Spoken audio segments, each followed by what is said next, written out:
Welcome back to another episode of DC Comics Weekly. Not so weekly lately. We actually had a mishap, had a video get taken down. Took a week off to kind of recuperate, see what we could do about that. We are back, so it's going to be a little weird. We did have an episode 6 up before, but that got taken down because we covered some flash leaks that we weren't apparently supposed to. So this week is going to be a new episode 6 because I kind of don't want to have episode 5, then episode 7, and never have an episode 6 out. So this is going to be episode 6, just to clear up any confusion you guys may have on that part. Once again, kind of my fault, but we're going to move on and just be positive and keep growing, I guess. Anyways, we have a lot to talk about this week, and by a lot, I mean kind of. So we did have a new Stargirl trailer come out. It's the extended trailer of Season 2, so this is more or less following the theme of the first trailer we already saw. So yeah. Be excited for August 10th. It's looking really good. Once again, it's literally just an extended trailer, so you just get more context, you could say, for more stuff in the season. So yeah, there's the Stargirl Season 2 extended trailer. Check it out yourself. You can go to Boba Talk's YouTube channel. He breaks it down pretty good. So yeah, there's the trailer for that. And next up, this is coming from the Flash film news. Once again, they've been really keeping up with, obviously, all the Flash film news. So we actually got, believe it or not, we got some scenes, some Batman scenes actually. So I would love to kind of come in and break this down a little bit here. But there's really not much to break down. It's just set scenes. You can see, you can't even really see Batman there, but you're supposed to, it's implying that Batman's there. And then here is some photos of the Batman on the set, comparing to Robert Pattinson's stunt double. So it's the same dude coming through on both films, playing both Batman. So that got me speculating, you know what, maybe he's stepping in because maybe he's the Robert Pattinson Batman on this new Earth, but that's just wild speculation on my part. Don't pay any mind to that. Then we have some new video here of Batman cruising around. So I guess I'll let this whole video play out because it's kind of neat, because it's actually like the best shot we have of this Batman here. And you can see how freaking heavy the bat cycle is. So it looks like this bat cycle here that we're going to see in the Flash movie with Ben Affleck's Batman is taking a lot of inspiration from The Dark Knight. So that's really cool. So I think he looks really cool, like I said. Obviously, the armor is just stunt armor. And I don't think this is a good representation of how we'll see him in the movie. Obviously, it's going to have a lot of CG effects. We're going to see a lot of added post VFX stuff happening to it to really make it shine and light up. This is going to be really interesting to see how that works out as well. So I'm really looking forward to seeing what they do there. And then we actually got a first look at Ezra Miller on the set in his Flash costume. Now this is an 8-second clip, and honestly they're going to CG over it, but yeah, there it is. It's a terrible quality photo, but I think that the situation here is that they really wanted to not spoil what his new suit will look like. But if you watched my prior video before it got taken down, we already have a pretty good idea of what it looks like. And then you can kind of see him taking off there for a run. Obviously, he's Flash. And it's a good thing we're recording this in real time, because we can see here an even better look at the Batman. So this is probably the best look we're going to see yet. This is once again coming from Flash Film News. I think he looks great. I think the photo might have some added saturation to it, just a little bit. But holy crap, does this look good. I'm really, really just impressed with what we're getting from the Batman in this movie. I think he looks, not only does he look great, but he looks accurate, honestly. I can't tell if this is supposed to be the armor that he has on at the end of Justice League, but It looks like it might be a hybrid of that armor with his regular suit. Maybe something he'll be wearing for this film on this next bit of adventure he's going to be on. And it's really interesting, too, because we already know Michael Keaton's going to be in the film. We don't know how much play Ben Affleck's Batman will have in the movie, if any. There were rumors that he wouldn't be a big part of the movie, but maybe he's going to be there the whole time. Who knows? And in other news, the Suicide Squad is opening up to massive Rotten Tomato scores. Now, if you're not in America, like in some places around the world, it's out right now at the date of this recording, which is 7/30/21. But if you're like me, you got to wait until the 6th or the 5th. My theater will be playing at the 5th. I'm going to be watching it with my girlfriend. I'm super excited. She's a big Harley Quinn fan. I'm a big Peacemaker fan, I guess you could say. I'm not too much of a big Peacemaker fan, but he has made some interesting appearances in the Suicide Squad comic that's been coming out. So I like Peacemaker a lot, and I like John Cena a lot, and that's the character I'm most looking forward to in this movie. And my girlfriend's looking forward to Harley Quinn, obviously. And it looks like we've got some good stuff going on here. So as you can see, the Suicide Squad at the Suicide Squad WB for Warner Bros. Said, but it's basically 100%, right?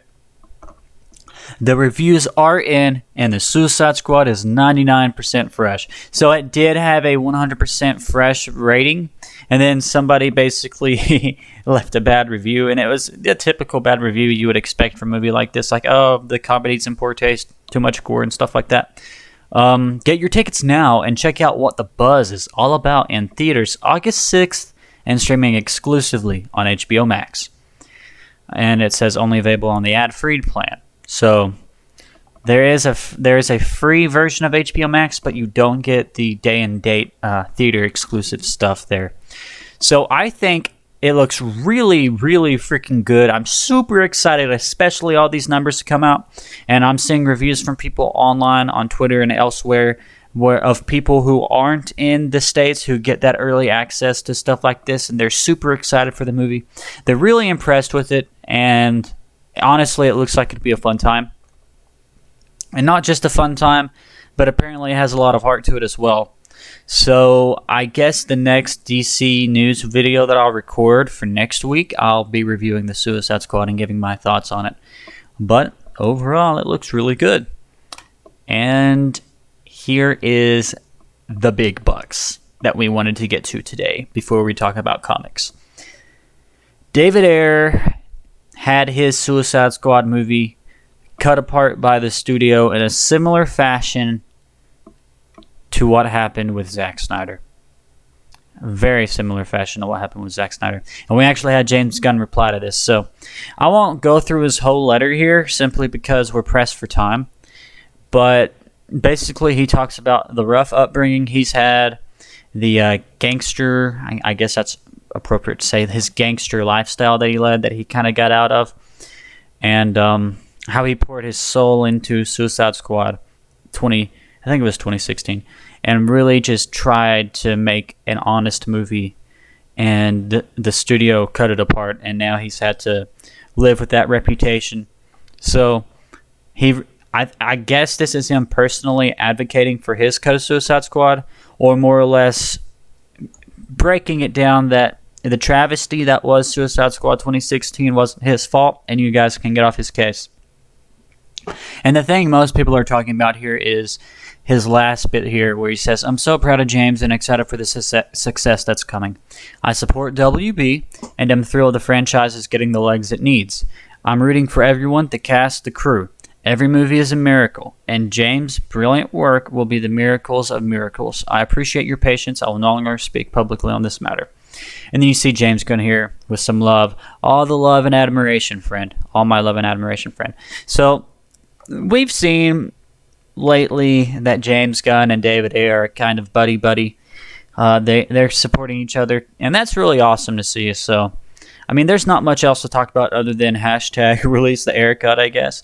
I'm personally not going to be advocating for it too much because it was a different... I mean, I guess I can make a tweet, but It's nothing I'm like up in arms to see. I obviously want to see his version of the movie get released though, so I hope it does. Alright, now let's get on to some comics this week. So I'm going to be mainly talking about these 3 comics, but I'm going to start with Son of Kal-El. And I'll touch on a few other comics that I read as well. So Detective Comics was really good this week. I really liked it. I really liked Bruce Wayne staying in jail. Other than that, it wasn't too eventful, and it was fun, though. I liked it. Action Comics this week was pretty good as well. Son of Kal-El. Wow, what a read. So, Jonathan Kent has experienced a lot in his young life. He's traveled the galaxies with his Kryptonian grandfather and lived in the future with the Legion of Superheroes, who were intent on training him for the day his father, Clark Kent, can no longer be Superman. There's a hole in the Legion's history that prevents John from knowing exactly what will happen when that will happen, but all signs point to it being very soon. It's time for the son to wear the cape of his father and bear the symbol of hope that has told the world who Superman really is. Join writer Tom Taylor, who is on Nightwing, great, DC's awesome, and artist John Timms from Infinite Frontier as they usher in a whole new era for the House of El. And then you got the Tales of Metropolis back up. But wow, this is a good freaking comic. Obviously, I'm a big fan of John Kent. Around the time I really started reading DC around the time of Rebirth and stuff like that. I can't say I was reading it in 2016, but Rebirth is where I started. And I got a taste of DC Comics with Red Hood and the Outlaws from the New 52, but I really wanted to take the time from the 2016 Rebirth initiative onward to kind of get into DC, and John Kent is a love of mine. I mean, just Superman having a son and his son embodying what makes Superman so good, and the Super Sons is so great. If you haven't read Super Sons, you got to read Super Sons. And we get some Super Sons content in this, honestly. In fact, I was impressed. Super impressed. The Super Sons content in this, you get some Super Sons content in this. I'm not saying it's like classic Super Sons where they're kids and stuff, but let's just say our introduction to the true John Kent Superman, our introduction to what he will be like as Superman, that happens in this with a scene with Damian. And it's got some people online talking about it. It's a bit of a controversy. But, it's not... I mean, people are posting pictures of Clark Kent Superman and stuff with his quote. So the quote is from John. It is, truth, justice, and a better world. That's not Clark saying that, that's John, but people online are attributing it to Clark. It's John saying that, Son of Kal-El. But I really like it. Robin number 4 was great too. So not much happened in it, but it was really good.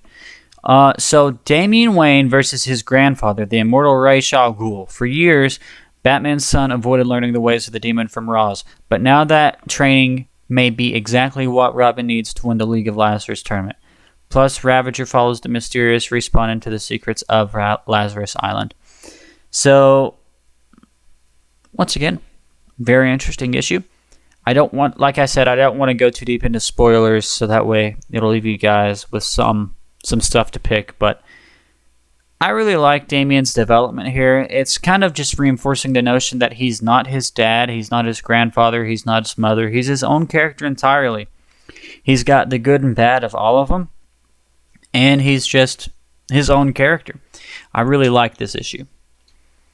And then Infinite Frontier number 3 was great too. So Barry Allen's history with the Psycho Pirate isn't pleasant. The Flash encountered this mind-bending villain all the way back in the original Crisis on Infinite Earths, and it did not end well for the Scarlet Speedster. For the first time since his death in Rebirth, Barry runs afoul of this foe. Hopefully it will go better this time around. That is, if the even bigger villain behind the pirate stays out of the fray, or if President Superman of Justice Incarnate sticks around to help win the day. So, I'll just say it doesn't end well for Barry Allen. The Roy Harper stuff in this is really good as well. I'm really interested to see what they do with him. We also get the Justice Society kind of back. So it's the Justice So when I say Justice Society, kind of, it's like the second generation of heroes, basically. So it's called Infinity Inc. And from all my research, I've been able to conclude that it was published from 84 to 88. Obviously, I wasn't around by then. But it's made up of characters like Nova, Power Girl, stuff like that. So, did I say Nova? I meant Jade. I don't know why I said Nova. But, yeah. Really interesting stuff. Once again, I don't want to go too deep into spoilers, but let's just say this. Let's just say Flashpoint Batman, man. They are really doing a good job redeeming this character. Like, wow. Super impressed. Super impressed. They touched on it in his first appearance, but yeah, I like what they're doing with Flashpoint Batman. And then in other DC news, we have the preview for Superman 78. So you can read this yourself on at DC Superman. They published it on Twitter. And it's pretty cool. I think this is possibly the most exciting thing we're going to get from this world of Superman, because Michael Keaton's coming back as Batman in The Flash. So we're also getting Batman 89 comic, which I'm really excited for since he's my favorite live-action Batman. And he's also coming back in The Flash. But obviously, we're not going to see this guy back on the big screen unless it's through Brandon Routh's Superman, because that is canonically a continuation of this one. But if you're strictly wanting Christopher Reeve's Superman, this comic is the one for you. So, like I said, you can read it yourself by following the link through the Twitter page of DC Comics. Here's some variant coverage and stuff, but amazing. Just amazing. Absolutely wonderful. Anyways, guys, that's been DC Comics Weekly for this week. I hope you enjoyed episode 6, which technically isn't episode 6, but we're going to pretend it is for continuity's sake. And in case you're confused about what we're doing here, we're basically rounding up the news from DC throughout the week, compiling it into one video, the stuff that I think was the most interesting. I'm considering uploading more often, but I really like the format that we're doing right now. Hope you enjoy this video. If you have something to say, comment down below. If you feel like it, subscribe. And of course, as always, please have a good day.